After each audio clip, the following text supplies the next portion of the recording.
thrust into the Vikrant family. Udan, a brainchild of Nitin Singh Tomar sir, encourages young talent to step forward and strive towards fulfillment of their dreams. We at Vikrant Incubation Center would handhold any idea that has the potential to create a business venture, and in the process to search and to provide the students with all those things that we think that students needed at the starting point. Here we are to encourage you and to imbibe you towards striving towards your dreams. The original idea that Mr. Nitin Singh Tomar had was this, that let us encourage, let us motivate, and let us give our students a platform whereby they could bring forward their ideas and we would move ahead with that. We at Vikrant Incubation Center would handhold any idea that has the potential to create a business venture, and in the process would provide all the necessary inputs and support that is needed to transform the seed in the form of an idea to a fruitful tree in the form of a business venture.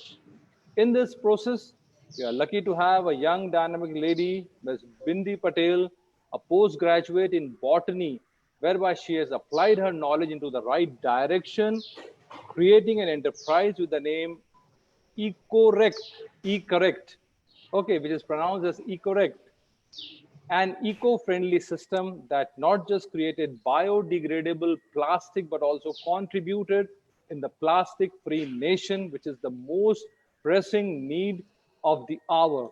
We humans need it, the environment need it, and the entire nation and the world are at the verge of a chaos because of the single-use plastic that is non-degradable.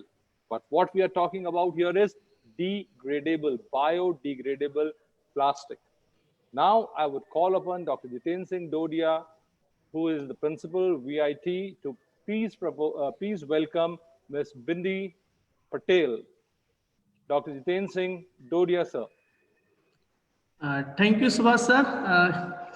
I'm audible. Can you hear me? Yes, sir. Yes, sir. You're audible. Yeah. So good afternoon and Vikrant Pranam to all of you guys. First of all, I formally welcome to our today's speaker, Ms. Bindi Patel.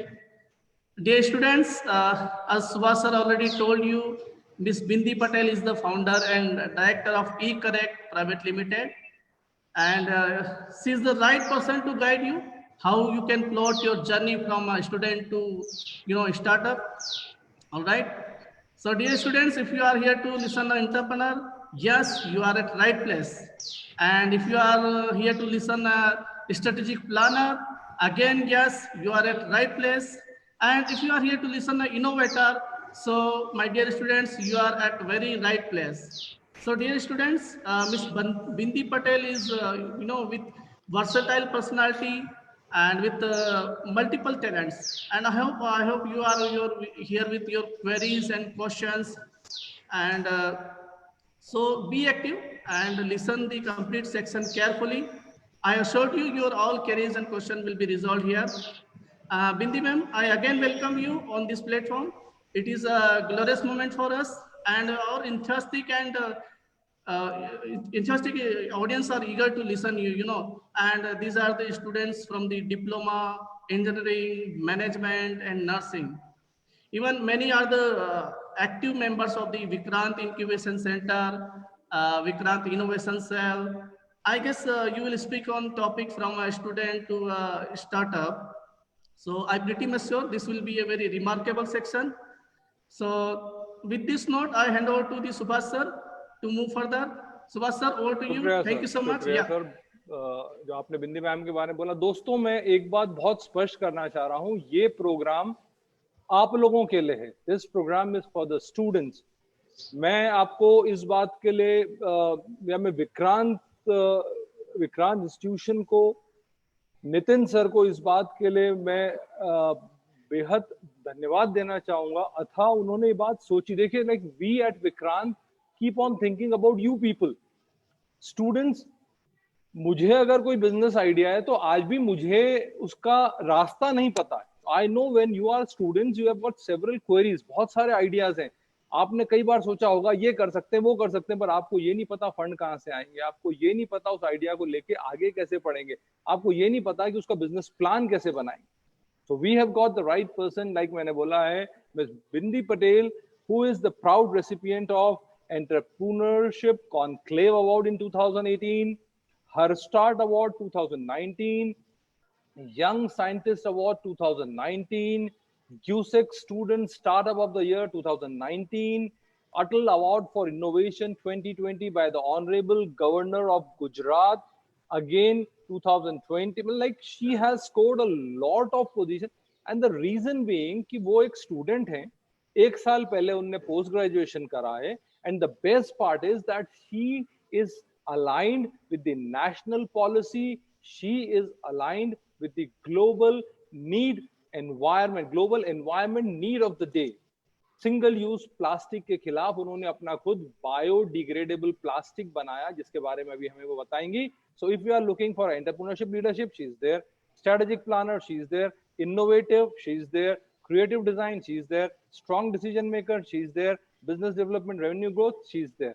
So now, ladies and gentlemen, without wasting much of the time, I'll invite Ms. Bindi Patel to share her experiences with our students and let them know ये सब होता कैसे है. Idea तो है हमारे पास, पर आगे कैसे बढ़े, what next. Over to you, ma'am. Hello everyone, thank you sir for the introduction. Welcome, and मैं आपको धन्यवाद देना चाहूंगी इस ब्यूटीफुल सीरीज को ऑर्गेनाइज करने के लिए, और मैं आशा रखती हूँ कि इसमें ज्यादा से ज्यादा बच्चे बेनिफिट लेके आगे बहुत सारे स्टार्टअप करेंगे. तो मैं आपको अपनी कहानी बताती हूँ. जैसे कि सर ने बोला कि बायोडिग्रेडेबल प्लास्टिक, तो बायोडिग्रेडेबल प्लास्टिक क्या है और मुझे कैसे अपना आइडिया आया, और मैंने कैसे अपने स्टूडेंट का जो प्रोजेक्ट था वो कॉलेज प्रोजेक्ट को मैं स्टार्टअप के तरफ लेके गई. तो हम ह्यूमंस ने पिछले 100 साल में 9 बिलियन टन ऑफ प्लास्टिक का प्रोडक्शन किया है, राइट. और 1 single piece of plastic remains for 1000 year in the environment, जो कि हर तरह के पॉल्यूशन के लिए रिस्पॉन्सिबल है. अगर आप देखने चाहोगे, अगर आप प्लास्टिक को जला देते हो तो वो टॉक्सिक रिलीज करके एयर पॉल्यूशन करता है. अगर वो वाटर बॉडीज में चला गया तो वाटर को पॉल्यूट करेगा. अगर लैंड पे रहा तो लैंड कवर करके लैंड पॉल्यूशन करता है. और अगर वो अपने खाने में चला गया तो वो कैंसर जैसी बीमारी करता है.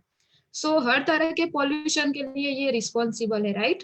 तो हम at Ecorect private limited biodegradable plastic बनाते हैं, जो कि 3 महीने में कंप्लीटली डिग्रेड हो जाता है और कोई भी हार्मफुल केमिकल इसमें कंटेन नहीं करता है. हम देखते हैं कि जैसे कि काऊ है, वो प्लास्टिक को इंजेक्ट कर लेती है और वो बहुत सारे कारण बनता है एनिमल्स को हार्म करने के लिए. तो हम ये प्लास्टिक बनाते हैं जो एडिबल है. तो कोई भी एनिमल इसको जाने अनजाने में या हम भी इसको इंजेक्ट कर लेते हैं तो कोई भी ये प्रॉब्लम नहीं करेगा. और ये प्लास्टिक के ही मशीन पे मैंने बायो प्लास्टिक बनाया है. तो हम देखेंगे कि इंडिया में हजारों कंपनियां हैं जो प्लास्टिक के पैलेट्स, अगर आपको बच्चों को पता होगा कि जैसे प्लास्टिक के पैलेट्स आते हैं अभी मार्केट में और उसमें से ही डिफरेंट चीजें बनती है. तो उसका जो रॉ मटेरियल है वो प्लास्टिक के पैलेट्स होते हैं, जो कि अभी रिलायंस जैसी कंपनी बना रही है. तो हमने वो पैलेट्स बायोडिग्रेडेबल बनाए और उसमें से डिफरेंट चीजें प्लास्टिक के ही ट्रेडिशनल मशीन पे बनाई. तो मैं अपने बारे में बताती हूँ. तो मैंने बैचलर ऑफ साइंस और master of science botany subject पे किया हुआ है, प्लांट साइंस पे, और मैंने गुजरात यूनिवर्सिटी से ये दोनों कोर्स किए हुए हैं. तो हमारे जो मास्टर ऑफ साइंस का टाइम चल रहा था तब उसमें एक कॉन्क्लेव आया था कि आपको अपने कोई भी आइडिया हो तो उसके ऊपर पोस्टर प्रेजेंट करना है या पीपीटी प्रेजेंट करनी है. तो हर बच्चे ने उसमें पार्ट लिया, तो मैंने भी पार्ट लिया था और अपना पोस्टर रखना था. लेकिन अगले दिन मैं सोच रही थी कि किस पे पोस्टर रखूं, और ऐसे ही मैं गूगल पे सर्च कर रही थी. तो वहां पे मैंने एक वर्ड सुना कि प्लास्टिक बहुत पॉल्यूशन का कारण है, और वो सब मैंने प्लास्टिक पॉल्यूशन के बारे में मैंने देखा. और दूसरे दिन जहाँ कंपटीशन थी तो मैंने बहुत हैंडमेड, बहुत सिंपल सा पोस्टर बना के रख दिया कि प्लांट में से कुछ ऐसा बनाया जाए कि जो प्लास्टिक जैसा हो पर एनवायरनमेंट को हार्म ना करता. तब वो मेरा सिर्फ आइडिया था, मुझे पता नहीं था कि ऐसा कुछ बनेगा कि नहीं बनेगा. और वो प्रोजेक्ट को वो पोस्टर को मैंने दूसरे दिन रखा और वहां पे जूरी आई, किसी ने वो पोस्टर ठीक से देखा नहीं क्योंकि बहुत बेसिक सिंपल सा पोस्टर था। लेकिन एक जूरी आए, उसमें एक सर थे, उन्होंने मुझे बोला, पूरा पोस्टर पढ़ा और उन्होंने मुझे बोला कि बिंदी आपको कैसे लगा कि ये बनेगा, अगर आप इसको बना सकती है, प्रूव कर सकती है तो कीजिए, क्योंकि अभी इंडिया में ऐसी कोई चीज नहीं है, और अगर आप ये चीज कर सकती है तो बहुत ही बढ़िया बात है और आप इसको आगे लेके जाओ। वो बात मुझे दिमाग में घर पे आई तो भी वो बात मेरे दिमाग में ही घूम रही थी। फिर मैंने ठान लिया कि नहीं, मुझे ये करना ही है, अगर ये होता है। फिर मैंने घर पे आई और उस पे बहुत सारा और भी रिसर्च किया प्लास्टिक के ऊपर। तो अगर आप देखोगे, आपको शायद पता नहीं होगा सब लोगों को कि प्लास्टिक कितना बड़ा पॉल्यूशन का कारण है। हम जितने दिन गूगल पे सर्च करते हैं, बहुत सारे ऐसे रीजन मिलते हैं पॉल्यूशन के या हमको हार्म करने के, जो हमको पता भी नहीं होता है। मुझे भी अपना ये बायोप्लास्टिक का प्रोजेक्ट लेने के बाद बहुत सारी ऐसी चीजें प्लास्टिक में पता चली जो मुझे कभी भी पता नहीं थी। तो उसके बाद मैंने एक नोटिस किया कि जो साउथ इंडियन लोग है, अगर आपने देखा होगा तो वो केले का जो पत्ता है उसको बायोडिग्रेडेबल डिश की तरह यूज करते हैं। यूज एंड थ्रो, जो हम डिस्पोजेबल प्लास्टिक की डिश यूज करते हैं, तो वो लोग केले का पत्ता यूज करते हैं। वो बात मैंने एक नोटिस की, तो फिर उसके ऊपर से मैंने ट्राई किया कि मुझे ऐसा कोई प्लांट का लीफ है, जैसे कि बनाना लीफ है, तो इसको क्या मैं यूज करके बैग बना सकती हूँ। 2-3 दिन मैंने उसके ऊपर से ट्राई किया कि बनाना लीफ में से मुझे बैग बनानी है, पर वो बैग बनाते वक्त मैंने महसूस किया कि मैं इसमें से बैग बना लूंगी, पर इसका फायदा क्या, इतने क्या बनाना लीफ इंडिया में होंगे, हम क्या इतने जनरेट कर पाएंगे, और जनरेट कर भी जाए तो लोग प्लास्टिक को भूल के ये चीज अपना पाएंगे, और क्या ये वाटर प्रूफ रहेगा और कितने दिन तक उसकी सेल्फ लाइफ रहेगी। क्योंकि हम प्लास्टिक को जनरली किसी चीज को प्रोटेक्ट करने के लिए यूज करते हैं, राइट। तो वो लीफ इतना सस्टेन नहीं करता है। फिर उसके बाद मेरे दिमाग में क्यूरियोसिटी उसके लिए बढ़ती गई कि मैं कौन सा मटेरियल लूं या कौन सी चीज लूं जिसको मैं प्लास्टिक जैसे कन्वर्ट कर सकूं। और उसी दौरान मेरे घर पे मेरी मम्मा ने चावल का जो चावल फ्लोर के जो पापड़ आते हैं, आपको पता होगा सब, वो जब ड्राई होते हैं तो बिल्कुल प्लास्टिक जैसे दिखते हैं, अगर आपने नोटिस किया होगा। तो वो मैंने नोटिस किया कि ये बिल्कुल प्लास्टिक जैसा दिखता है, सिर्फ उसमें फ्लेक्सिबिलिटी नहीं होती। और उसी दौरान मुझे याद है, मैंने उसी दिन से अपने घर पे ट्राई करना स्टार्ट किया था कि चावल का जो फ्लोर है, कॉर्न फ्लोर है, उसमें से क्या हम ऐसी चीज बना सकते हैं। और उसमें फ्लेक्सिबिलिटी के लिए मैंने कुछ प्लांट मटेरियल है, जैसे कि ग्लिसरॉल है या एडिबल ऑयल है, वो मैंने ऐड करते करते ट्राई करती गई। तो मैंने 3 महीने के बाद अपनी एक बैग बनाई, बहुत नॉर्मल सिंपल सी, जिसको मैं एक बैग कंप्लीट मेरी बन गई, जो प्लास्टिक जैसी ही थी और ट्रांसपेरेंट थी, उसमें स्ट्रेंथ अच्छी थी, फ्लेक्सिबल थी। तब तक ये सिर्फ मेरा आइडिया था, और आइडिया को मैंने एक सिंपल से प्रोटोटाइप में कन्वर्ट किया था कि अगर मुझे बताना है किसी जगह पे कि ऐसा संभव है, तो हाँ, ऐसी कोई चीज बन सकती है। ठीक है, तो फिर और मैं उसके ऊपर रिसर्च करती गई। तो आपको पता होगा कि जैसे कि ये प्लास्टिक की बैग है, वो आप सीलिंग कर सकते हो, जो सीलिंग मशीन आता है, तो वो भी एक प्रॉपर्टी है प्लास्टिक की, कि प्लास्टिक को अगर आप हीट देते हो तो वो सील होता है। ठीक है, तो मुझे ऐसा लगा कि क्या मैंने ये जो सिंपल सी बैग बनाई, क्या वो सील हो पाएगी। फिर मैंने उसके ऊपर हीट देके, और उस दौरान तो मैं स्टूडेंट थी, मेरे पास कोई सीलिंग मशीन नहीं था या कोई मशीन नहीं था, तो मैंने जो स्ट्रेटनर आता है सिंपल सा, तो उसको यूज करके सील करने का ट्राई किया, और मेरी जो बैग है वो सीलिंग भी होती थी, पूरी प्लास्टिक जैसी प्रॉपर्टी। तो फिर मुझे पक्का हो गया कि हाँ, ये पूरी तरह से प्लास्टिक जैसी प्रॉपर्टी देता है। उसमें हीट सीलिंग प्रॉपर्टी है, ट्रांसपेरेंसी है, फ्लेक्सिबिलिटी है, और अगर वो हीट देके उसको अलग अलग शेप में भी किया जा सकता था। तो मैं घर पे ये सब अपनी कॉलेज खत्म करके जब रात को फ्री होती थी तो ये सब करती रहती थी। और मैंने सच सुना है कि सब लोग ऐसा बोलते हैं कि सपने वो नहीं है जो नींद में आते हैं, सपने वो है जो सोने ही नहीं देते। आई थिंक वो सच बात है। अगर आपको किसी चीज करनी है और आपको क्यूरियोसिटी है तो आप डेफिनेटली रात को भी उसको कर सकते हो जाग के। बस ऐसी बात थी, मुझे उसमें बहुत क्यूरियोसिटी आती थी और मैं हर रोज अपनी कॉलेज खत्म करके रात को जब घर आती थी तो वो उस प्रोजेक्ट पे काम करती थी। फिर उसके बाद ये 3 महीने खत्म हो गए और मेरी एक बैग भी तैयार हो गई। और उसके बाद हमारी कॉलेज में गुजरात यूनिवर्सिटी है, उसमें ही एक कॉन्क्लेव का आयोजन किया गया, एंटरप्रेन्योरशिप कॉन्क्लेव। और इस उसके पहले मुझे पता ही नहीं था कि कॉन्क्लेव क्या होता है, स्टार्टअप क्या होता है, या ऐसी कोई चीज मैं सेल करूं, ऐसा मुझे कोई आइडिया नहीं था। मैंने बस उसको नॉलेज और क्यूरियोसिटी के लिए बनाया था। लेकिन हमारे जो एचओडी थे, हेड, उन्होंने मुझे गाइड किया कि आप इस कॉन्क्लेव में पार्ट लीजिए और ये चीज आपको आपको सामने वाले को कैसे सेल करनी है वो उसमें आपको बोलना है। तो वो बैग लेके मैं एंटरप्रेन्योरशिप कॉन्क्लेव में गई 2019 में, दिसंबर में था ये।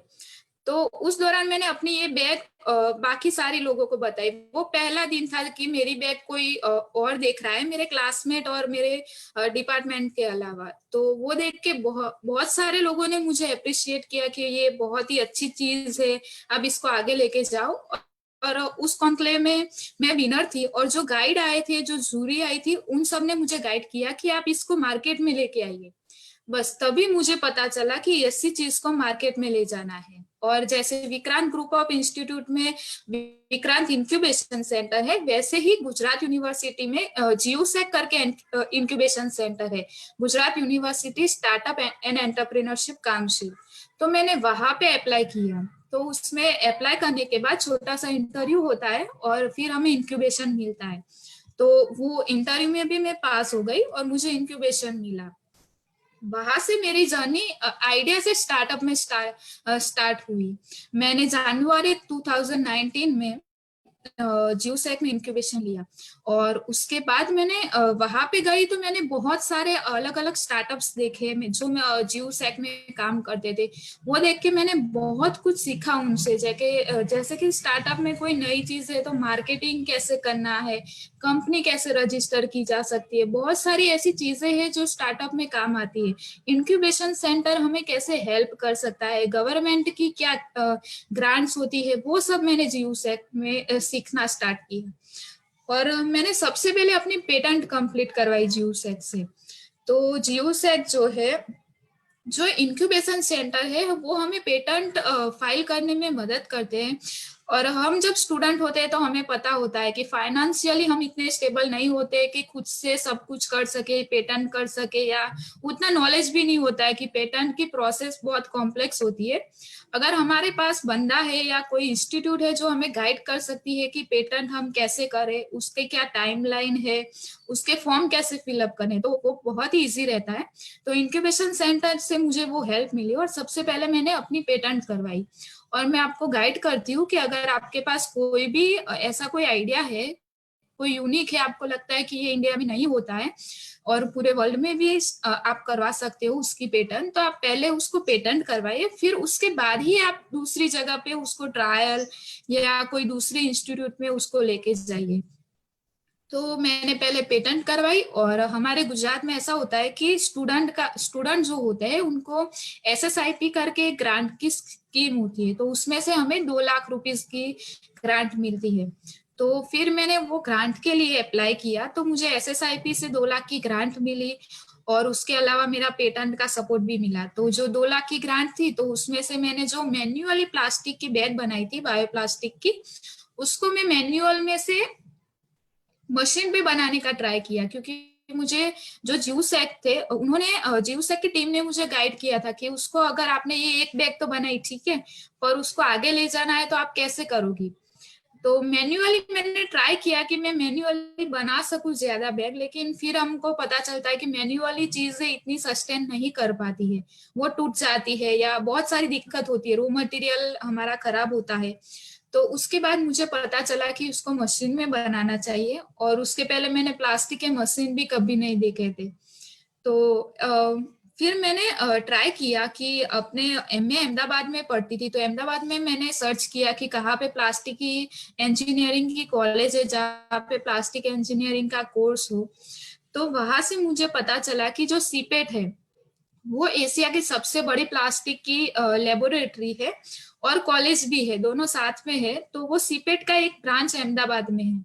तो वहां पे मैं जाने लगी और वहां पे भी मैं किसी को पूछ के नहीं गई थी या सिर्फ डायरेक्ट वहां पे चली गई, और जो भी वॉचमैन खड़ा था उन्होंने पूछा कि आपको क्या करना है। तो मैंने बताया कि मैं ऐसी चीज करना चाहती हूँ और मुझे यहाँ से हेल्प लेनी है। फिर वहां पे एक सर मिले, उन्होंने मुझे गाइड किया कि अगर आपको ये चीज करनी। पहले तो मुझे उन्होंने बोला कि आपने ये खुद बनाया है, कैसे बनाया? ये तो नहीं होता है, ऐसा नहीं होता है, नेचुरल चीज में से बायोप्लास्टिक नहीं बनता है और वो प्लास्टिक जितना नहीं बनेगा जैसा। पहले तो उन्होंने ये बात बोली। फिर मैंने कहा कि नहीं सर, ये होता है, मैंने मैन्युअली किया हुआ है और मुझे सिर्फ थोड़े ट्रायल चाहिए आपके मशीन के ऊपर। तो उन्होंने बोला कि ठीक है, लेकिन आप अपने इंस्टीट्यूट का लेटर लेके आओ और वो सब लेके आओ।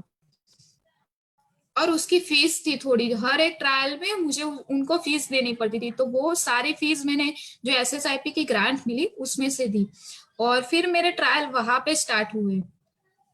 तो जो मैन्युअली जो चीज मैं बना रही थी और उसमें से हमें कोई मशीन पे चीज बनानी हो, तो मैन्युअल में हम बहुत लो डिग्री टेम्परेचर होता है, प्रेशर बहुत होता है, तो उतनी दिक्कत नहीं होती। लेकिन अगर आप प्लास्टिक के मशीन पे मशीन देखोगे नेट पर या किसी भी फैक्ट्री में जाके, तो उसमें बहुत सारी हीट, टेम्परेचर बहुत सारा होता है, 250 मिनिमम टेम्परेचर होता है इसमें, 150 से स्टार्ट करके 250 तक।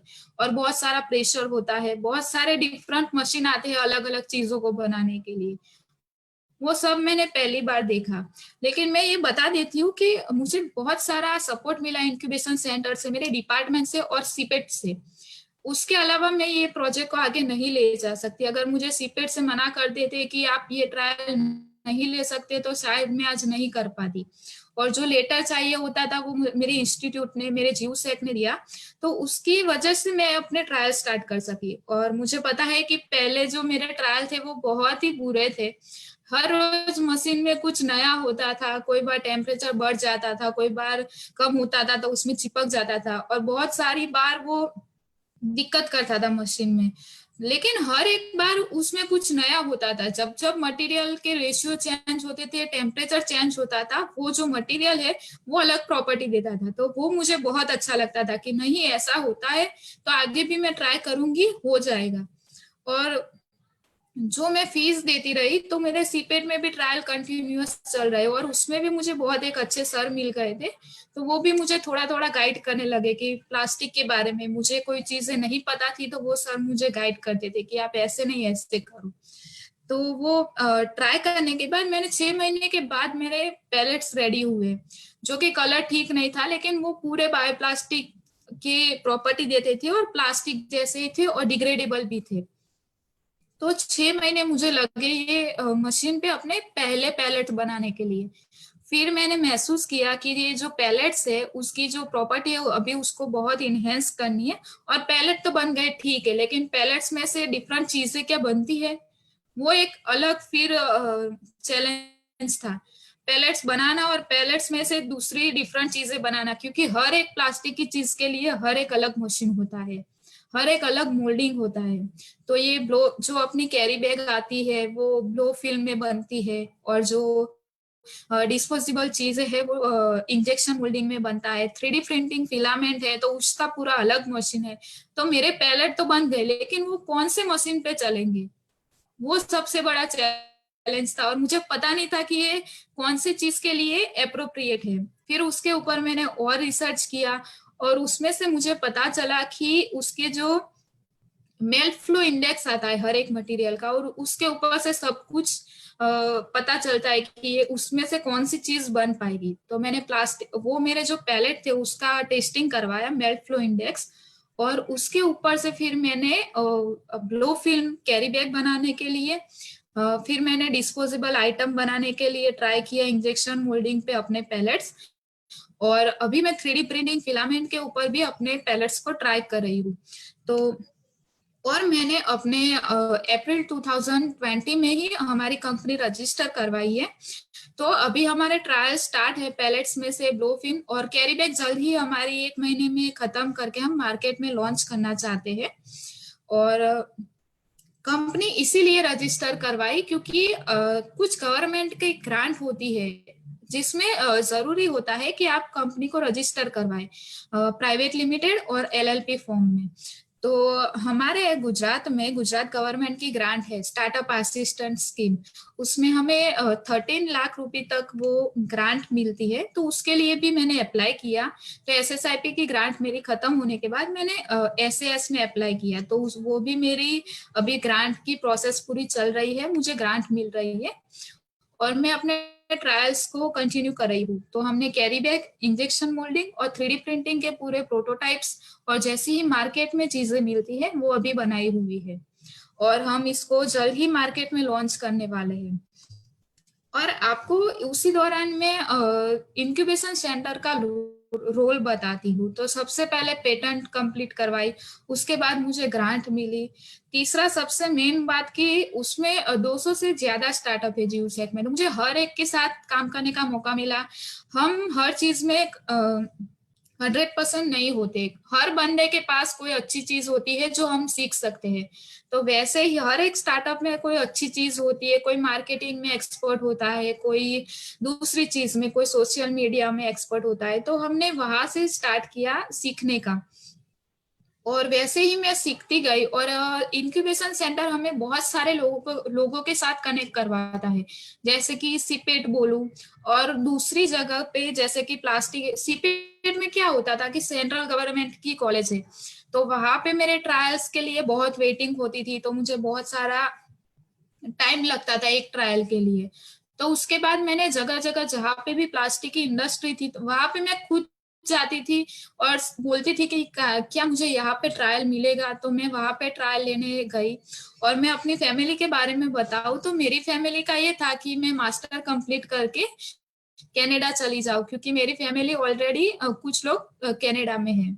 और फिर मैंने ये स्टार्ट किया, तो मैंने उनको बोला था कि मुझे थोड़ा टाइम चाहिए ये प्रोजेक्ट को करने के लिए। और जो मैंने हर स्टार्ट में मैं विनर हुई और उसके बाद सब कुछ देख के, और मैंने मेरा बायो प्लास्टिक ही घर पे देख के मुझे थोड़ा टाइम मिला कि आप ये चीज करो। और अभी तो वो लोग बहुत खुश है कि मैं इंडिया में रह के इंडिया के लिए कुछ काम कर रही हूँ। तो मुझे घर से भी परमिशन मिल गई। और मेरा जो कॉलेज टाइम था ना, तो उसी वक्त में अहमदाबाद, महसाना, यहाँ बड़ौदा, जहां पर भी प्लास्टिक की जगह जगह इंडस्ट्री थी, मैं वहां पे जाके अपने ट्रायल्स करने लगी। और मैं एक बात बताती हूँ कि हम चाहे कितना भी पढ़ ले, लेकिन अनुभव जो चीज सिखा देता है ना, वो बहुत बड़ी होती है। और अगर आप इंडस्ट्री में जाके देखोगे तो जो मशीन लर्निंग है, उनकी जो नॉलेज है इंडस्ट्री के लोगों के पास, वो किसी के पास नहीं होती। तो वहां से मुझे बहुत सारा सीखने को मिला कि प्लास्टिक की बहुत सारी प्रॉपर्टीज और बायो प्लास्टिक में मैं क्या क्या कर सकती हूँ। तो उसमें से मैंने बहुत सारा सीख के बायो प्लास्टिक का किया। और अभी मेरे पास खुद के मशीन है कुछ, और मैं कुछ बाहर जाके ट्रायल्स लेती हूँ, तो ऐसे काम करती हूँ। और मेरी जो पेटेंट है वो भी पूरी कंप्लीट हो गई, अभी बस पब्लिश होने जा रही है। सो ये मेरी स्टोरी है। और अगर आपको कुछ पूछना है तो मैं बता सकती हूँ। फिर आपने बिंदी बहुत अच्छी बातें बताई, स्टूडेंट्स के लिए तो बहुत यूजफुल रहा। देखिए, आपकी स्टोरी से हमने बहुत चीजें सीखी है। हमने कोई एक बात नहीं, हमने ये देखा है कि आपने कंसिस्टेंट रहे आप अपने अप्रोच में। आपने जब एक बार आपने देखा, एक देखिए आइडिया हमेशा ऐसे ही आते हैं। कोई आइडिया बहुत बड़ा ऐसा नहीं कि आसमान फटेगा और फिर आइडिया आएगा। तो जिस तरह न्यूटन के सर पे एप्पल गिरा था, तो आपको भी एक आइडिया आया कि ऐसा कुछ हो सकता है क्या, पर आपने उस आइडिया को बहुत हद तक बना। हमें ये बताएं कि what is the next step after you have that idea in your mind कि ये करना है हमें, ये आइडिया आया मुझे, ये चीज करना, but what would be the next step for the students? Okay, अगर आपको कोई आइडिया, पहले आप उसको मैन्युअली ट्राई करें। अगर आपको कोई प्रोडक्ट के लिए आइडिया आता है तो बहुत बेसिक चीजें हम घर पे भी होती है, थोड़ा सा हीट जनरेट करके, या घर पे ना हो सके तो कॉलेज की हमारी जो लेबोरेटरी होती है वहां पे हम ट्राई करके छोटी सी चीज बना सकते हैं जो आइडिया को कॉन्सेप्ट में कन्वर्ट कर सके। अगर आपको कोई पूछेगा कि ये हो सकता है कि नहीं हो सकता है, कैसे प्रूव करोगे आप, तो वो चीज हमें सबसे पहले काम आती है। तो अब मैं ऐसा बोलूंगी कि अगर आपके पास कोई भी प्रोडक्ट बेस्ड आइडिया है तो आप प्रोडक्ट के आइडिया को सिंपल सा बनाने का ट्राई कीजिए सबसे पहले। फिर अगर वो मैन्युअली बनता है ना, मैन्युअल में बहुत प्रॉब्लम होगी, मैं बता देती हूँ, 100 ट्रायल लगेंगे और मैंने भी किए हुए हैं। लेकिन हर एक ट्रायल के बाद अगर आपको लगता है कि ये इम्प्रूव हो सकता है और आपकी चीज बन जाती है तो आप डेफिनेटली उस पर ट्राई कीजिए। और आप बाहर की जो लेबोरेटरी फिर उसके बाद वहां पे अप्रोच कीजिए पेटेंट करवा के। श्योर कि आप कैसे बता सकते हो कि ऐसी नई चीज होगी, क्योंकि वैसे तो कोई मान नहीं लेगा ये यूनिक है और हमने कर ली। एक तो वर्ड आपको पेटेंट आपने यूज करा है बिंदी, बीच में वो कर रहा हूँ, इस पे थोड़ा सा स्टूडेंट्स को हाईलाइट करें। पेटेंट देखिए क्या होता है, पेटेंट बहुत जरूरी होता है। फॉर एग्जाम्पल आपने आइडिया लाए, आपने कोई प्रोडक्ट बनाया, दैट वाज यूनिक, आपको थोड़ी समय बाद समझ में आया, but then what is patent, ये हमारे जो है बच्चों को जानना बहुत जरूरी है। ओके, तो मैं बता देती हूँ कि पेटेंट में टाइप्स होते हैं, जैसे कि हम कंट्री वाइज भी हम करवा सकते हैं और पूरे वर्ल्ड में भी हम पेटेंट करवा सकते हैं।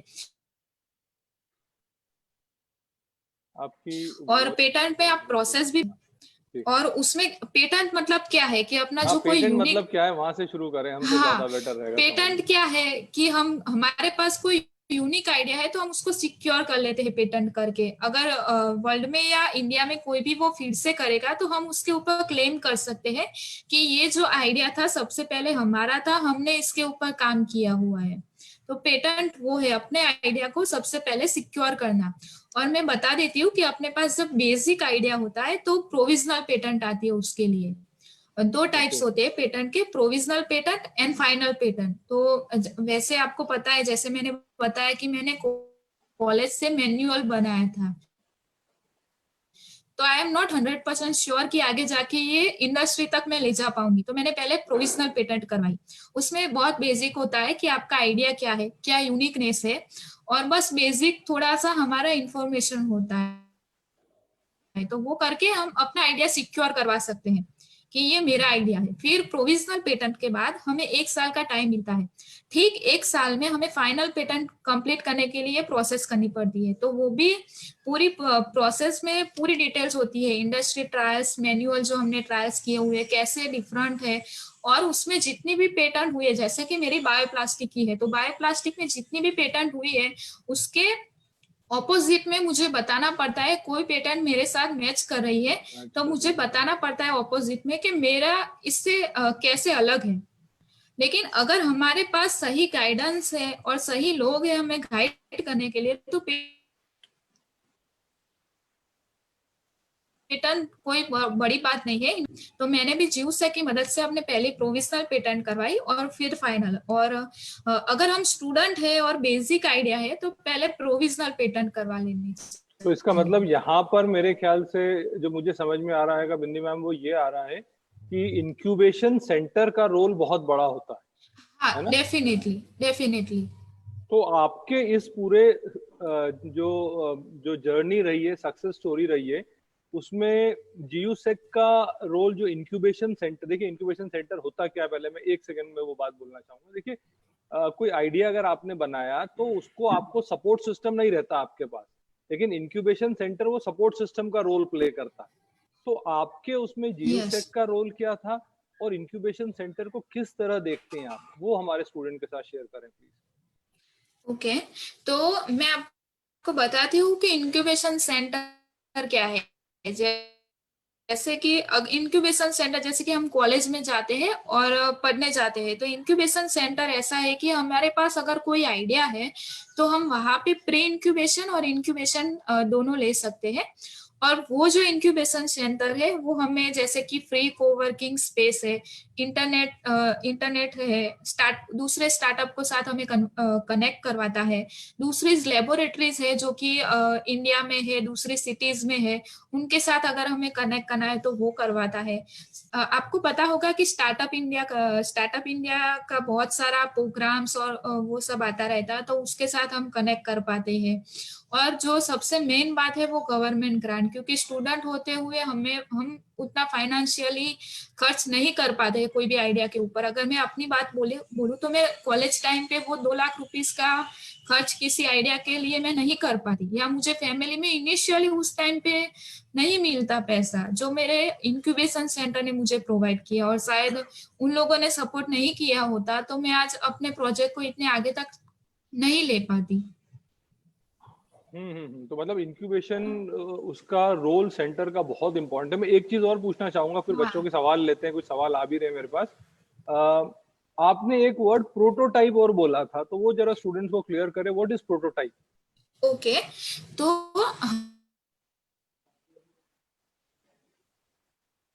हमारे दिमाग में कोई भी आइडिया चीज में कन्वर्ट करना, उसको बोलते हैं प्रोटोटाइप। सिंपल में जैसे कि मैंने सोच लिया कि मुझे बायोप्लास्टिक बनाना है, लेकिन वो बायोप्लास्टिक कैसा होगा उसको हम फिजिकल स्टेट में उसको कन्वर्ट करते हैं कि किसी को दिखा सके, किसी को बता सके, उसको बोलते हैं सिंपल में प्रोटोटाइप। ओके जैसे कि अभी नेचुरल टेक्सटाइल्स आ रहे हैं, नेचुरल रबड़ आ रहा है, कोई भी मटेरियल हो या कोई भी दूसरी प्रोडक्ट हो नई, तो उसको वो आइडिया को हमें सिंपल तरीके से कन्वर्ट करना, उसको बोलते हैं प्रोटोटाइप। ओके, एक स्टूडेंट का पूछना ये भी है, किसी ने लिखा क्वेश्चन, बड़ा अच्छा क्वेश्चन है और सही भी है, और जो सबको डाउट भी रहता, पेटेंट प्रोसेस में आइडिया मेरा, प्रोडक्ट मेरा, लेकिन अगर मैं लेके किसी और के स्टार्टअप इंडिया के पास जा रहा हूँ या कहीं जा रहा हूँ, तो ऐसा तो नहीं कि ये आइडिया चोरी हो जाएगा, या ऐसा तो नहीं आइडिया कोई और इसके ऊपर कुछ काम कर लेगा? नहीं, इसमें मैं इसीलिए बोल रही हूँ कि आपको अगर आइडिया है और आपने मैन्युअली चीज बना भी ली, तो आप पहले प्रोविजनल पेटेंट करवा लीजिए, और प्रोविजनल पेटेंट के बाद आपका जो आइडिया है वो सिक्योर रहता है, तो आप किसी को बता सकते हैं। लेकिन मैं ये गाइड हमें फील करनी होती है, उसके बाद ही अपना जो प्रोटोटाइप है वो दूसरों के जगह ले जा सकते हैं। जैसे कि मेरे ट्रायल सीपेट में होते थे, लेकिन जीयूसेक से हम जैसे बोलते हैं इंक्यूबेशन सेंटर, हमें वो भी हेल्प करता है।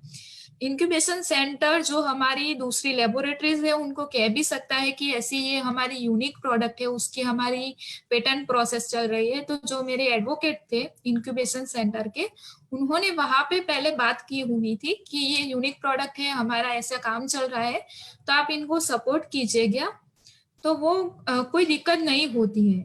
आई थिंक अब यहाँ देखिए एक बात और आगे, यही मैं जानना चाह रहा था आपसे, और यही हमारे स्टूडेंट भी कंफ्यूज। देखिए अब यहाँ पे एडवोकेट भी आ गए स्टोरी में, अकाउंटेंट भी आए होंगे, फाइनेंशियल एडवाइजर भी आए होंगे, आपने बोला सेल एंड मार्केटिंग टीम भी आई होगी, इतने सारे, फिर कनेक्शन टू द इंडस्ट्री वो भी आया होगा। अब ये सारा जो प्लेटफॉर्म है ये कौन प्रोवाइड करता है हमें?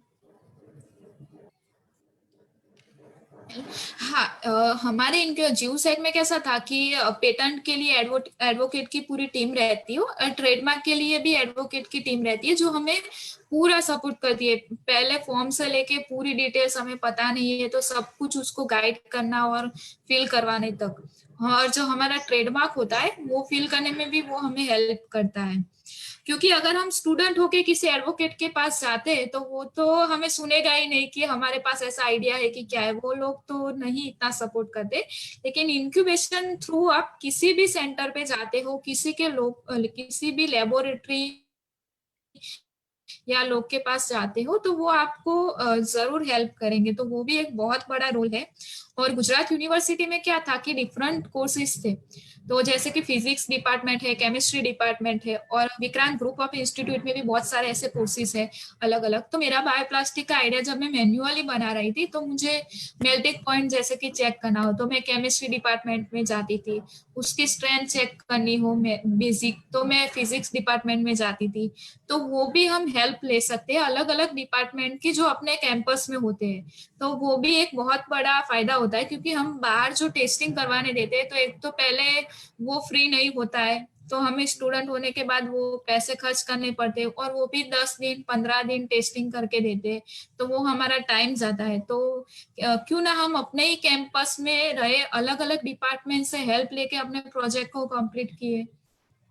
मतलब आपका कहना ये है कि आपको एक इंक्यूबेशन सेंटर के बहुत सारे फायदे हैं, जिसमें जैसे हाँ आपने बताया कि अलग अलग डिपार्टमेंट्स है, फिर एक जगह आपने कुछ बताया था कि जब आपने कंपनी को अप्रोच करा तो कंपनी ने बोला भी आपका लेटर लेके आओ ऑर्गेनाइजेशन का। तो हाँ अगेन ये फिर आपको पीछे आना पड़ता। तो एक अगर आपके पास प्लेटफॉर्म रहे ऐसा जो सपोर्ट करे आपको, तो दैट इज एक्सट्रीमली हेल्पफुल। देखिए मेरे सवाल तो हेलो। चलते ही रहेंगे, अगर स्टूडेंट्स के या फैकल्टीज के कोई और सवाल है तो प्लीज आप लोग भी चैट बॉक्स में राइट कर सकते हैं।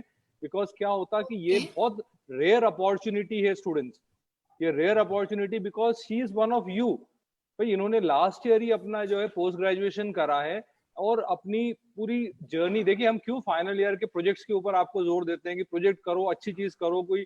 देखिए उस प्रोजेक्ट के एक आइडिया से एक बिजनेस आइडिया निकल के आया सामने।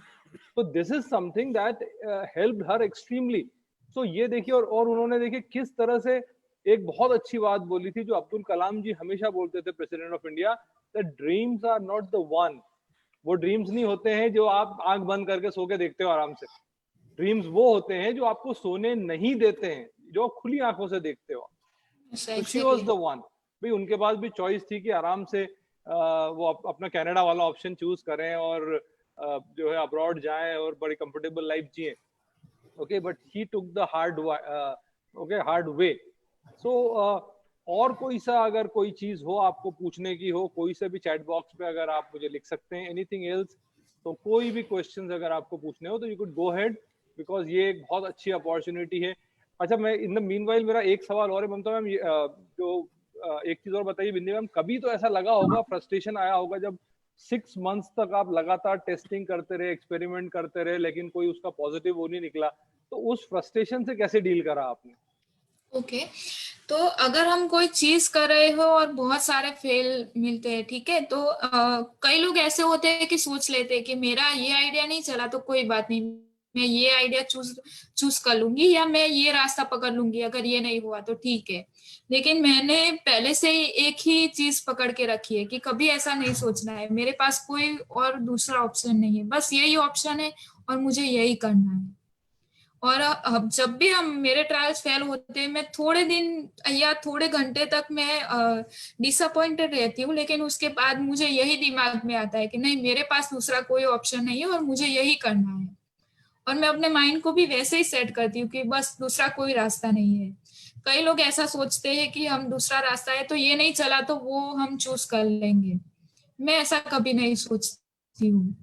और सर जैसे आपने बोला कि जो फाइनल ईयर का प्रोजेक्ट है वो उसमें से कैसे किया है, वो बहुत ही बड़ी बात है। जो फाइनल ईयर का प्रोजेक्ट होता है और हमें कुछ रिप्रेजेंट करना होता है या थीसिस रखनी होती है, राइट, तो उसमें हम बहुत मेहनत करते हैं स्टूडेंट होके, तो क्यों ना उस मेहनत को हम आगे लेके जाए और ये इंक्यूबेशन सेंटर में वही आइडिया हम सबमिट करें। मैंने भी ऐसा ही किया था, जो अपना प्रोजेक्ट मेरा बायोप्लास्टिक के ऊपर ही था और इंक्यूबेशन सेंटर में भी वही प्रोजेक्ट था। तो मुझे कॉलेज से भी छुट्टियां, मतलब छुट्टियां तो नहीं, लेकिन मैं कॉलेज के टाइम पे जैसे कि सिपेट जाना है, मेरी प्लास्टिक की फैक्ट्रीज में जाना है, जीवूसेक में जाना है, तो वो मैं आसानी से कर सकती हूँ। और जो मेरी थीसिस है वो भी हमें उसी इंक्यूबेशन सेंटर के प्रोजेक्ट के ऊपर से ही बनानी है। तो वो बहुत अच्छी बात है कि हम स्टूडेंट का जो प्रोजेक्ट है वो ही इंक्यूबेशन सेंटर में रखे, या जो कोई भी आइडिया है वो दोनों एक ही तरफ रखे, दोनों बिल्कुल तरफ एक ही सही है, आइडिया। दोनों तरफ एक ही फायदा है। मतलब आपका कहना है कि जो आपका फाइनल ईयर का प्रोजेक्ट होता है या जो प्रोजेक्ट पे काम करते हैं,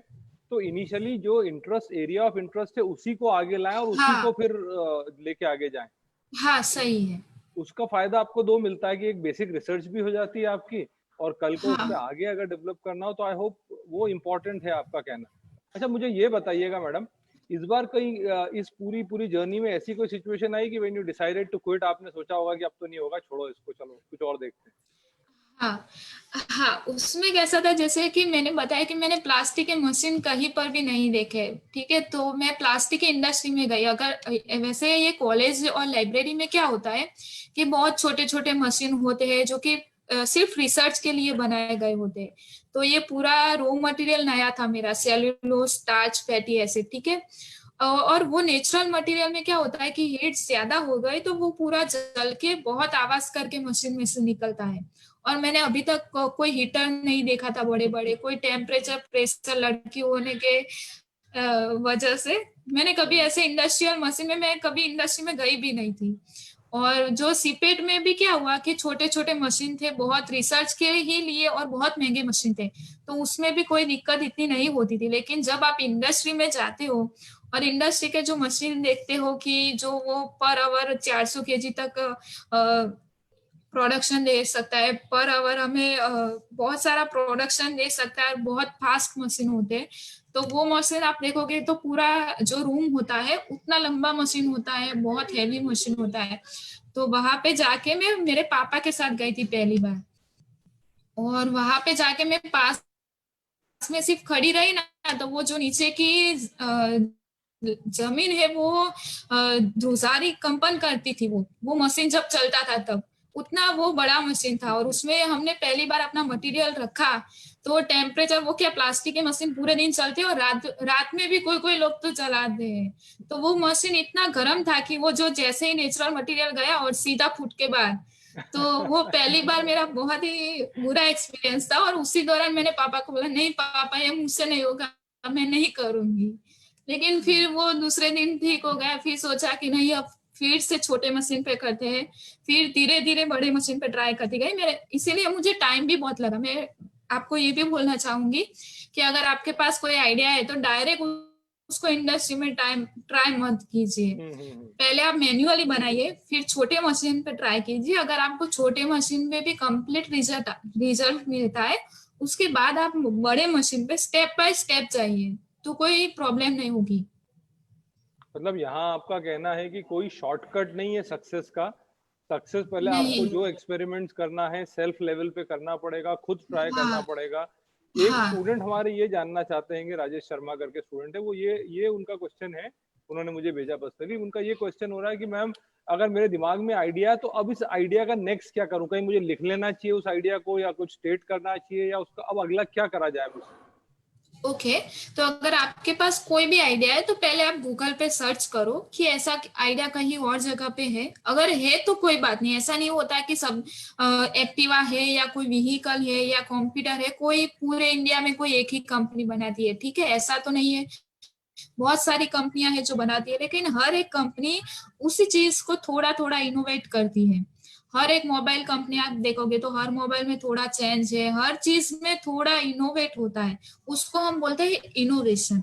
और इन्वेंशन और इनोवेशन दोनों डिफरेंट चीजें है। इन्वेंशन मतलब कोई डिफरेंट चीज जो कहीं पर भी ना हो और वो हम करते हैं, वो इन्वेंशन है। और इनोवेशन जो है, हम किसी ट्रेडिशनल चीज जो अवेलेबल है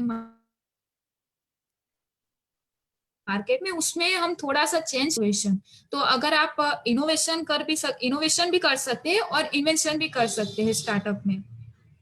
मैम एक और चीज आपने बोली थी, जो ज्यादातर स्टूडेंट्स का क्वेश्चन है, इस तरह बहुत सारे सवाल आए मेरे पास भी, कि फाइनेंस का क्या करें? देखिए कोई आइडिया रहता है हमारे पास, कोई बिजनेस आइडिया है, अब उसके लिए एग्जीक्यूशन के लिए पैसे कौन देगा हमें? हाँ, तो मैं अपना बताती हूँ कि जब मैंने बोला कि मैन्युअल ट्राई करती हूँ, तो मैन्युअल ट्राई भी मेरे 100 ट्रायल्स फेल रहे थे। तो मुझे थोड़ी थोड़ी चीजें लानी पड़ती थी मटेरियल, जैसे कि फ्लोर है, ग्लिसरॉल है, एडिबल ऑयल है। तो वो सब चीजें मैं अपनी घर से जो पैसे मिलते थे मुझे कॉलेज खर्च के लिए या किसी और के लिए, तो उसमें से मैं थोड़ी थोड़ी सेविंग करके वो ट्रायल्स के लिए खर्च करती थी। और जब मेरी बैग बन गई, मुझे इंक्यूबेशन सेंटर में मिला, तो मैंने सबसे पहले एसएसआईपी में अप्लाई कर दिया। तो वो ग्रांट मिली, तो उसमें से मेरा सीपेट का हो गया। और जो हर स्टार्ट में बोलती हूँ, हर स्टार्ट में मैंने पार्टिसिपेट किया था, जो वुमन एंटरप्रेन्योर्स के लिए ही था, तो उसमें मैं सिलेक्ट हो गई। तो मुझे 2.5 लाख रुपीज वहां पे मिले थे, तो मेरा सबसे बड़ा फायदा वहां पे हो गया। तो उसकी मदद से मैं आगे उसको लेके गई। तो ऐसी बहुत सारी कंपटीशन आती रहती है जिसमें हमें थोड़ा बहुत प्राइज मिलता है, और वो प्राइस तो ठीक है, लेकिन जो वो हमें अप्रिशिएट करता है उस टाइम पे कि आप ठीक, आपका जो आइडिया है वो ठीक है और आप उसको आगे लेके जाते हैं, वो सबसे बड़ी बात है। हमें थोड़ा थोड़ा ऐसी कंपटीशन में अब हम पार्ट लेते हैं तो बहुत अप्रिसिएशन मिलता है। मतलब इसका ये है कि फाइनेंस के लिए जैसे आपने बोला। अच्छा, एक चीज और, कोई भी अगर कोई कोई सवाल पूछना चाह रहा है, क्वेश्चन पूछना चाह रहा है, तो आप लोग प्लीज राइट कर सकते हैं चैट बॉक्स में। इन द मीनवाइल, जैसा आपने बोला कि कुछ फंड हमें भी जो है लगाना पड़ेगा अपनी जेब से हाँ इनिशियल एक्सपेरिमेंट्स के लिए, तो लेकिन उसके बाद हम इंक्यूबेशन सेंटर पे आ सकते हैं। हमको हमारा आइडिया प्रेजेंटेबल फॉर्मेट में लाना पड़ेगा। व्हाट आई, जो मैं आपकी बात से समझा हूं, हमें प्रोटोटाइप तक तो खुद ले जाना पड़ेगा उसे, हाँ हाँ, सही है है। ना? मतलब क्या हाँ बिना प्रोटोटाइप के हम क्या चीज लेके जाएंगे इन्वेस्टर के सामने? हम हमारे इंक्यूबेशन सेंटर में क्या लेके हाँ जाएंगे? हाँ, और मैं बता देती हूँ कि पहले हम आइडिया से उसको प्रोटोटाइप में कन्वर्ट कर सकते हैं। मैं बता देती हूँ कि उसमें बहुत खर्च नहीं होगा, क्योंकि मैंने जैसे बोला कि आप बेसिक चीज बनाए घर पे या कॉलेज की जो लेबोरेटरीज होती है उसमें आप बेसिक चीज बनाए, और उसके बाद आप इंक्यूबेशन सेंटर में उसको लेके जाए कि हाँ ऐसी कोई चीज है जो मैंने बनाई है और इस तरीके से वो अलग है। फिर उसके बाद इंक्यूबेशन सेंटर से हमें सपोर्ट मिलेगा, तो इनिशियल थोड़ी ग्रांट मिलेगी हमें। और जो इन्वेस्टर की बात है, जो वो प्रोटोटाइप में हमें ठीक आ गया, तो प्रोटोटाइप के बाद जो हम इंडस्ट्री के और जाते हैं तब इन्वेस्टर की हेल्प लेनी चाहिए, क्योंकि तब हमें आई थिंक बहुत सारा फाइनेंशियल स्ट्रगल रहता है। तो उसी दौरान हमें इन्वेस्टर की हेल्प लेनी चाहिए। मैंने भी 2019 में उसी दौरान एक कंपटीशन थी, तो वहां पे इन्वेस्टर लोग आए थे, तो वहां पे मैंने प्रेजेंट किया था अपना आइडिया। तो अभी तो मेरे ट्रायल चल रहे थे, फिर भी 2 इन्वेस्टर ने मुझे हेल्प अप्रोच किया हुआ है। और अभी लिंक्डइन में आप कनेक्ट कर सकते हो। आई थिंक लिंक्डइन वो बहुत ही बेस्ट प्लेटफॉर्म है स्टार्टअप के साथ कनेक्ट करने के लिए, इन्वेस्टर के साथ कनेक्ट करने के लिए। तो वहां से भी मुझे फॉरेन तक के इन्वेस्टर के भी सपोर्ट के लिए अप्रोच आया हुआ है। लेकिन अभी मैं खुद से, और जो SAS की ग्रांट है जो मुझे 13 लाख की मिल रही है, वैसी ग्रांट है तो जो अभी तो मुझे 11 लाख की मिली है, तो मैं अपना जो ट्रायल्स है उसको थोड़े अलग अलग स्टेज में जैसे कंप्लीट करती जाऊंगी, वो ग्रांट मुझे मिलती रहेगी। तो अभी मैंने इन्वेस्टर को अप्रोच नहीं किया हुआ है, लेकिन जब भी मुझे ऐसा लगता है कि मेरी ग्रांट खत्म हो रही है और मुझे कोई फाइनेंस की जरूरत है, तो मैं इन्वेस्टर को श्योरली अप्रोच करूंगी। नहीं, I think that's a very good another. देखिए, आप सारे सारे टिप्स दे रहे हैं, बच्चों के लिए बहुत काम की है। आपने बोला लिंक्डइन में उनको एसोसिएट होना जरूरी, बिकॉज वहां से प्रोफेशनल कॉन्टैक्ट्स मिलते हैं। हाँ वो एक हाँ चीज बहुत जरूरी। तो अगर आइडिया सचमुच ऐसा रहेगा, देखिए कारण क्या है, आपने आइडिया दिया तो इतने में तो हजारों लोगों ने काम करना शुरू कर दिया होगा उस पर आपका पेटेंट है, तो कहीं ना कहीं आपका अपर हैंड है उसके ऊपर, उस आइडिया के ऊपर। और अब हाँ जरूरत है, चूंकि अब आइडिया आ गया है बाहर, तो now you need to speed up things. तो ये एक बहुत इंपॉर्टेंट है कि आपको फाइनेंशियल रिसोर्सेज कहाँ से मिलेंगे, वो आपने बताया कि आपको इन्वेस्टर्स जो है आगे पीछे अप्रोच करेंगे या आपको अप्रोच करना पड़ेगा। और उसके पहले एक स्ट्रक्चर फॉर्मेट में लाके एंड देन वहां से फिर हम आगे ले जा सकते हैं। कुछ लोन्स गवर्नमेंट से लिए जा सकते हैं, या गवर्नमेंट्स की कुछ ग्रांट्स हाँ होती हैं, हम उस पर भी जा सकते हैं। That's very interesting. एक सवाल जब सुबह मैं बच्चों को बता रहा था, उनसे जब मेरी बात हो रही थी यहाँ पे कि भाई हम ऐसा आज वो करेंगे स्टार्टअप एंड ऑल दैट, तो उनका ये कहना था कि सर स्टार्टअप कर लिया, सब कर लिया, लेकिन मेरा रोल क्या होगा? मेरा ऐसा तो नहीं कि मैंने स्टार्टअप करा और उसको रजिस्टर करा लिया इंक्यूबेशन सेंटर में और उन्होंने मेरे को बाहर कर दिया और खुद लेके आगे बढ़ गए उस आइडिया को।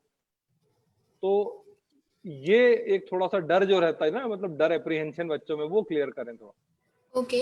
नहीं नहीं, ऐसा कोई नहीं होता है। आप इंक्यूबेशन सेंटर में आप रजिस्टर करवा सकते हो, और अपना जो आइडिया है वो अपने पास ही रहता है। कोई इंक्यूबेशन सेंटर उसमें से अपना आइडिया नहीं लेगा। वो सिर्फ हमें हेल्प करता है अपने आइडिया को आगे कन्वर्ट करने के लिए, आगे ले जाने के लिए। अभी यहाँ गवर्नमेंट की भी बहुत सारी स्कीम आ गई है, और मैं जैसे कि सर ने बोला कि लोन्स होती है, तो अगर आप देखोगे तो स्टार्टअप की बहुत सारे लोन हमें मिलती है। और वैसे भी एंटरप्रेन्योर के लिए सोशल एंटरप्रेन्योर है, जैसे कि कुछ चीजें हैं जो एनवायरनमेंट को हार्म नहीं करती है, सोसाइटी के लिए बहुत अच्छी है, तो उनमें हमें सब्सिडी भी मिलती है। 40% तक हमें सब्सिडी मिलती है, तो वो भी हम ले सकते हैं फंडिंग के लिए। हमारी ग्रांट्स अगर खत्म हो गई तो उसके बाद हम लोन भी ले सकते ये हैं। चीजें बहुत इंपॉर्टेंट है बच्चों को जानना, बिकॉज देखिए कई मतलब आइडियाज रहते हैं बच्चों को, पर वो आइडिया लेके कहाँ जाएं। एक तो डर लगता है आइडिया चोरी नहीं हो जाए, जैसे दो बच्चों ने पूछा है, एक ही सवाल दोनों का आसपास रहेगा। सबसे हाँ, नहीं पहले कोई पूजा नहीं। वानखेड़े करके उनने पूछा है कि सर अगर हमें कोई आइडिया आता है तो क्या हमें इस आइडिया को किसी भी पार्टनर से शेयर करना चाहिए या नहीं। दूसरे भी एक और है कि अगर जैसे मेरे पास आइडिया हो तो सबसे पहले मैं उसे उसे जो है किसको बताऊं, वो स्टार्टअप का रहेगा कि नहीं, मतलब समथिंग ऑफ दैट, वो शेयर किससे करें, ये एक और सवाल हमसे पूछा जाएगा। अब ये दो क्वेश्चन रहेंगे, इन सवालों का जवाब चाहिए रहेगा कि पीयूष खरे भी पूछ रहे हैं कि आइडिया आ गया आप क्या करें, किसी को बताएं कि नहीं बताएं। ओके, तो अगर आपके पास कोई आइडिया है तो सबसे पहले आप इंक्यूबेशन सेंटर को ही कांटेक्ट करें। और अगर आप इंक्यूबेशन सेंटर के अलावा किसी पर्सन को आप बता रहे हैं तो पूरा किसी को न बताएं कि हमारे पास ये आइडिया हो और मैंने इसमें से बनाया, ऐसे बनाया, वो नहीं बताए। पहले इंक्यूबेशन सेंटर को कांटेक्ट कीजिए, फिर आगे आपको करना है बात। मेरे ख्याल से बहुत अच्छी बात बोली मैडम आपने, ये चीज ये इनको बच्चों को पता होना चाहिए। बेटा आप लोग अगर कोई आइडिया आता भी है तो अगर किसी से शेयर करना चाहें, बट सिर्फ पेरेंट्स रहेंगे, पेरेंट्स से बात कर सकते हैं, घर की घर में रहेगी बात, वहां पे कोई किसी को ऐसा नहीं है कि आपके खिलाफ होगा कोई चीज। पर जब दोस्तों से और उनसे शेयर करें तो सोच समझ के करें, पूरा आइडिया ना बताएं। आपको कुछ ना कुछ बस एक आइडिया चल रहा है ऐसा दिमाग में, लेकिन हाँ शेयर तो करना पड़ेगा, नहीं तो आप एक्सप्लेन कैसे करेंगे, किसको करेंगे। इंक्यूबेशन सेंटर प्रभारी और इंक्यूबेशन सेंटर जो विक्रांत, बार बार मैं आपको बोल रहा हूँ, विक्रांत इंक्यूबेशन सेंटर जिसमें हम ये उड़ान सीरीज कर रहे हैं, अगर हमारे पास ऐसे 10 भी ऐसे हमारे पास लोग आते हैं जो अपने ओरिजिनल आइडियाज लेके आते हैं, तो उसके लिए ये प्लेटफॉर्म है। एक हम इसके लिए कंपटीशन भी कर रहे हैं, वो आपसे मैं जो है लास्ट में स्क्रीन शेयर भी करूंगा। तो मैं आपको जो है ओवरऑल एक चीज बता रहा हूँ Bindi ma'am, we are expecting our students कि हमारे पास आइडिया लेके आए और उनमें से जो बेस्ट आइडिया होगा हम पूरी तरह से उसको फंड भी करेंगे और बाकी के आइडियाज को भी रिवॉर्ड करेंगे। So this is something that we are up to. I think बहुत अच्छी बातें बोली आपने, बहुत स्टूडेंट्स को इन्फॉर्मेशन भी मिली आपकी बात से। Now I would request now I would request our HOD Arshad Ayub sir, if he is on the line. Arshad sir, आप लाइन पे हैं? जी सर। तो for a vote of thanks I will invite Mr. Arshad Ayub, HOD Department of Management. Thank you so much Masih sir. Thank you so much ma'am. Lecture जब से आपने start करा, session आपने start करा, एक एक चीज आपने कवर करी। सिंस योर जर्नी स्टूडेंट ने बहुत सारी चीजें सीखी होगी कि आप कॉलेज जाते थे, कॉलेज जाने के बाद आप घर पे ही वापस जो प्रोजेक्ट पे आप काम करते थे, बेसिक उसकी जो छोटी छोटी चीजें थी आपने उसमें अपना होमवर्क स्टार्ट करा। होममेड जो प्रोडक्ट थे उस पर आपने हिट एंड ट्रायल करा कि क्या बन सकता है। क्योंकि एक जो बोल सकते हैं बेस्ट एंटरप्रेन्योर के लिए चीज लागू होती है कि आप अपना सर्चिंग करते रहें। सर्च और रिसर्च जो आपके चीज़ों को बेहतर बनाता है। सो उसके लिए thanks to all. Thank you ma'am, जो आपने सारी चीज़ उसमें कवर करी। बेसिक चीज़ें जो स्टूडेंट के लिए ज़रूरी होती हैं कि फंडिंग कहाँ से होगी, ट्रेडमार्क क्या होता है, पेटेंट क्या होता है, तो एवरीथिंग मैम आपने इसमें कवर करी जो कि स्टूडेंट को बहुत हेल्प करेगा। तो from Vikrant group of institution and Vikrant incubation centres की तरफ से ma'am thank you so much, जो आपने इतना बढ़िया सेशन डिलीवर करा। आगे भी हमें आपकी मदद लगती रहेगी ताकि स्टूडेंट और सेम कॉन्सेप्ट या आगे की चीज़ों के लिए आपसे मोटिवेट होते रहें। और आपने बहुत अच्छी लाइन बोली थी कि सपने वही हैं जो आपको सोने नहीं देते हैं। तो मैं भी स्टूडेंट को यही बोलूँगा कि आप बिल्कुल उसी चीज़ पे काम करते रहिए, अपना काम अपना 100% देते रहिए, रास्ते ऑटोमेटिकली बनते जाते हैं। Thank you so much ma'am. Thank you very much sir. Thank you sir. आपने बहुत अच्छी बात बोली अर्शद सर, और ये इम्पोर्टेंट हम लोग कंसेप्ट स्टूडेंट के साथ शेयर करना चाहते हैं। स्टूडेंट्स, ये फॉर्म एक आप देख रहे होंगे, आपके इसके अंदर एक फॉर्म का लिंक आएगा चैट बॉक्स में। सो ये फॉर्म जरूर से भरें आप हमें, ताकि फीडबैक दे पाए, हम आपका फीडबैक नोट करें। And it is very important कि आप लोग अब इतने समय, this is the 6th episode of उड़ान, तो अब आपको कुछ तो आइडिया होगा यार, अब तो आपके दिमाग में कुछ तो चल रहा होगा कि अब ये कर सकते हैं, ये कर सकते हैं। तो इसके लिए हम एक आपका आइडिया कंपटीशन रख रहे हैं विक्रांत इंक्यूबेशन सेंटर में। जिसमें आपको अभी सिर्फ और सिर्फ एक पावर पॉइंट प्रेजेंटेशन बनाना है, जिसमें अपने आइडिया 5 स्लाइड 10 स्लाइड बनाएं और उस 10 स्लाइड में अपने आइडिया को नोट डाउन करें, उसका प्रेजेंटेशन करें, उसको पिक्चर अगर चाहें तो हाथ से ड्रॉ करना चाहें तो हाथ से ड्रॉ करके फोटो क्लिक करके स्लाइड्स बनाएं और ये हमें विक्रांत इंक्यूबेशन सेंटर पे सबमिट करें। 15th ऑफ दिसंबर मेरे ख्याल से लास्ट डे थे। आई रिक्वेस्ट अगर वो आइडिया वाला पोस्टर अगर हमारे पास होस्ट के पास हो तो वो प्लीज शेयर करें हमारे साथ में, सो दैट स्टूडेंट्स को और क्लियर हो। हम आपके ग्रुप्स पे भी डालेंगे ये सभी जगह पे। तो स्टूडेंट्स अगर कोई आइडिया है तो आइडिया जनरेट करो, दिमाग में अगर कुछ आइडिया हो तो लाओ। फर्स्ट प्राइज जो आइडिया की रहेगी वो फंडिंग रहेगी।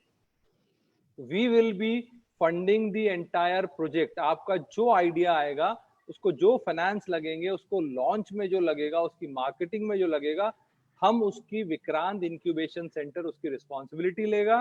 एंड जो रिमेनिंग हमें अच्छे आइडियाज लगेंगे उनको भी we have got awards for that. उसके लिए कैश प्राइजेस हमने रखी है सो दैट हम एनकरेज कर सके। तो ये बात बिंदी मैम भी रियलाइज करेगी कि स्टूडेंट्स को राइट प्रमोशन और राइट एनकरेजमेंट इंक्यूबेशन सेंटर जो देता है, राइट प्लेटफॉर्म देता है, उसका रोल कितना बड़ा होता है। सो स्टूडेंट्स, एक फॉर्म आपके साथ एक मैंने स्क्रीन शेयर करी है आप लोगों के साथ होस्ट ने हमारे यहाँ पे, आइडिया कंपटीशन 2020। दोस्तों मैं बहुत सिंपल भाषा में समझा रहा हूँ कि ये एक ऐसा आइडिया है जो आपके दिमाग में है, आपको उस पर कुछ नहीं करते हुए आपको उसको राइटअप, देखो आइडिया दिमाग में ही चल रहा है, उसको कागज पे तो लाओ। एक सिंपल सा पावर पॉइंट का 10 स्लाइड का प्रेजेंटेशन बना, 10 कोई जरूरी नहीं, 8 भी हो सकते हैं, 15 भी हो सकती है, और वो बना के आप फिर विक्रांत इंक्यूबेशन सेंटर पे जो डिटेल इसमें पोस्टर्स में दिए गए, फोन नंबर्स दिए गए, उन पे कॉल करें, अपना पार्टिसिपेशन कंफर्म करें कि सर मेरे पास एक आइडिया है, बहुत बढ़िया आइडिया है। हम आपसे आइडिया नहीं पूछ रहे हैं अभी, आप अपना उसके लिए पार्टिसिपेशन कंफर्म करें कि ये मेरा आइडिया और सर मुझे इसमें ये कंपटीशन में पार्टिसिपेट करना है, सो दैट इन केस अगर आपका आइडिया वर्थवाइल, अरे वर्थवाइल नहीं भी रहेगा तो आपको प्रेजेंट करने का तो मौका मिल रहा है अपने आइडिया को। That is what we want. ये बात आप रियलाइज करेंगे और ये बात सारे हमारे स्टार्टअप वाले जितने भी आए, एनकरेजर्स, जितने मोटिवेटर्स आए, जितने एंटरप्रेन्योर्स आए, सभी ने बोला है कि you need to motivate yourself, plus you have to write down the idea. जब तक लिखोगे नहीं उस आइडिया को, जब तक आप आगे नहीं बढ़ पाओगे।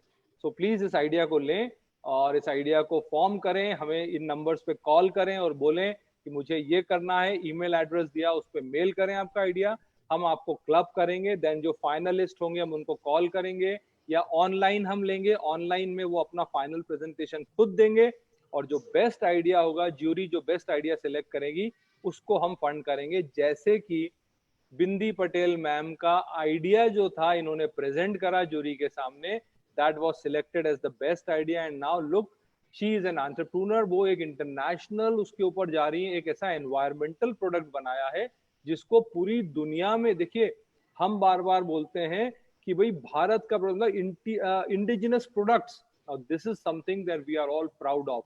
मैंने सोचा होगा, आपने सोचा होगा यार प्लास्टिक तो हटा देंगे, पर प्लास्टिक हट के क्या आएगा? 3 महीने का बायोडिग्रेडेबल प्रोडक्ट। आई थिंक इससे अच्छी कोई बात हो ही नहीं सकती। अगर कॉस्ट रीजनेबल होगी तो we'll all go for it, the entire world would go for it. So all the best ma'am, you are doing a wonderful job. और सबसे अच्छी बात यह है कि ये इको फ्रेंडली प्रोडक्ट है। कुछ लास्ट फ्यू वर्ड्स, अगर कोई फ्यू वर्ड्स हमारे साथ आप शेयर करना चाहें, उसके बाद में डॉक्टर डोडिया से भी रिस्पेक्ट करूंगा, उनसे रिक्वेस्ट करूंगा अगर वो कुछ लास्ट वर्ड शेयर करना चाहें तो आप शेयर कर सकते हैं। बिंदी मैम कुछ अगर बोलना चाहें। Okay, thank you sir. मैंने वो पोस्टर देखा कंपटीशन वाला, बहुत ही अच्छा है, आप उसमें जल्द से अप्लाई कीजिए। और मैं ये कहना चाहती हूँ कि एंटरप्रेन्योर्स की जो लाइफ है, आप अपने ही आइडिया को कन्वर्ट इंडस्ट्री में ले जाके अपना ही जो सपना होता है उसको जी रहे, उससे और क्या बड़ी बात हो सकती है। आपकी पूरी लाइफ चेंज हो सकती है एक आइडिया के ऊपर से। तो आपका सही टाइम है कॉलेज में, उसको अप्लाई कीजिए और कभी भी हार न मानिए। आपको बहुत सारे लोग ऐसा बोलेंगे कि ये तो नहीं हो सकता है, लेकिन डेफिनेटली सब कुछ हो सकता है, लेकिन आप ट्राई तो करके देखिए। तो ये तो मैम वो हो गया एक आइडिया जो बदल दे आपकी दुनिया। हाँ, सही बात है। Thank you, thank you very much ma'am. Thank you so much sir. आप कुछ बोलना चाहेंगे Dodiya sir? Yes sir, thank you bindi ma'am. मैं जो एक्सपेक्ट कर रहा था उससे काफ़ी कई गुना अच्छा सेशन रहा मैडम ये। एंड मैं मतलब ये उम्मीद करता हूँ कि इन फ्यूचर भी हम आपको मतलब इनवाइट करेंगे, सब कुछ ठीक रहा तो कैंपस में भी इनवाइट करेंगे, और इस तरह की इवेंट और एक्टिविटी हम समय दर समय ऑर्गेनाइज करते रहते हैं। तो बिल्कुल हम हर चीज़ में आपको कांटेक्ट भी करेंगे, और थैंक यू सो मच आप यहाँ आए और हमारे बच्चों को it's my motivate pleasure sir. किए। Okay, thank you thank you sir. Sir. तो दोस्तों, सिर्फ हंगामा खड़ा करना हमारा मकसद नहीं, हमारी ये कोशिश है कि ये तस्वीर बदलना चाहिए। आग तेरे सीने में हो या आग मेरे सीने में हो, आग कहीं मगर ये आग जलना चाहिए। So friends, once again all the best, keep innovating, keep thinking, and wonderful session. Once again Bindiya जो है बिंदी मैम, बहुत बहुत शुक्रिया, और आपने बहुत अच्छी चीजें थैंक यू शेयर सर, करी। It's my pleasure. All the best for your future. Thank you Vikrant group of institute. Thank you everyone. Thank you ma'am.